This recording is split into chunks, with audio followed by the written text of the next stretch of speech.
یہ کھلواڑ مرکز میں بھی کیا گیا اور پنجاب میں بھی کیا گیا۔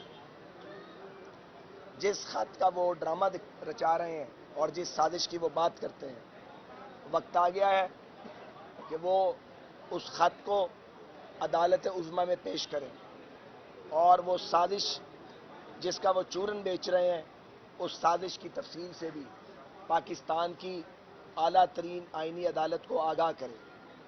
قوم جاننا چاہتی ہے اور ہم بھی جاننا چاہتے ہیں کہ یہ کون سی غیر ملکی سازش ہے جو عدم اعتماد عمران خان کے خلاف پیش کی گئی ہے۔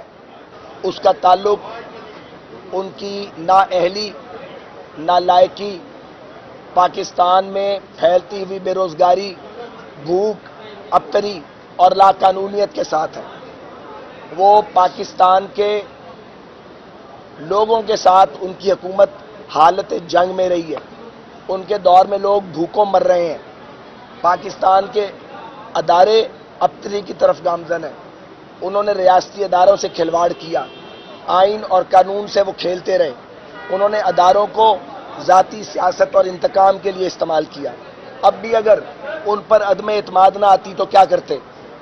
اور میں یاد کروانا چاہتا ہوں وہ دن جب پاکستان کی اپوزیشن پر عوام کا، میڈیا کا، سول سوسائٹی کا یہ دباؤ تھا کہ یہ اپوزیشن حکومت کو نکالنے کے لیے مؤثر کردار ادا نہیں کر رہی۔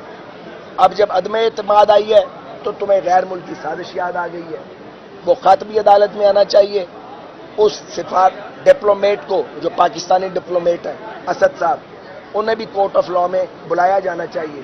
حقائق اور سچائی سامنے آنی چاہیے۔ رہ گئی بات انتخابات کی، ہمیں کوئی دلچسپی نہیں ہے یہ پیچ ورک والی حکومت چلانے سے، مگر سب سے پہلے یہ جو اسمبلی توڑنے کا ان کا غیر آئینی عمل ہے، اس کو ختم ہونا چاہیے۔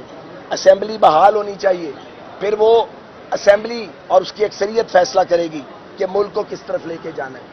اگر یہ وقت ہے کہ نظریہ ضرورت دفن ہو، اگر اس وقت آئینی خلاف ورزی اس کا نوٹس نہیں لیا گیا تو پہلے تو فوجی ڈکٹیٹر آ کے آئین توڑتے تھے، اب سول ڈکٹیٹر بھی یہی دھندا شروع کریں گے۔ پھر آپ کسی حکمران کو جو آ جائے گا نکال نہیں سکتے۔ وہ آئین کو موم کی ناک بنائے گا، ہاتھ کی چھڑی بنائے گا اور وہ بیٹھا رہے گا۔ تو ہم توقع کرتے ہیں اور ہم امید کے ساتھ سپریم کورٹ کا دروازہ اس میں آئے ہیں، ہم سو موٹو ایکشن لیا گیا ہے، ہم اپنا موقف پیش کریں گے۔ لیکن میں یہ بات ببانگ دہل کہنا چاہتا ہوں کہ عمران خان، تم ایک سازشی آدمی ہو، اصل میں تم ٹاؤٹ ہو، تم یہودیوں کے ٹاؤٹ ہو۔ ہم یہ بات کہتے نہیں تھے مگر تم نے یہ کہنے پہ مجبور کیا، اور تم نے پچھلے الیکشن میں ہمیں چور بنایا، ہمیں کافر قرار دینے کی کوشش کی، اب تم ہمیں غدار بنا کے الیکشن میں دھکیلنا چاہتے ہو۔ یہ نہیں ہوگا، ہر بات کا فیصلہ الیکشن سے پہلے ہوگا۔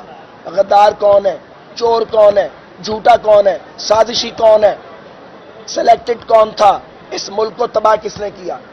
عمران خان اور عارف الوی یہ قوم کے مجرم ہیں، ان کو ان کے کیے کی سزا ملنی چاہیے، اور ہم فرنٹ فٹ پہ رہ کے یہ بات کریں گے۔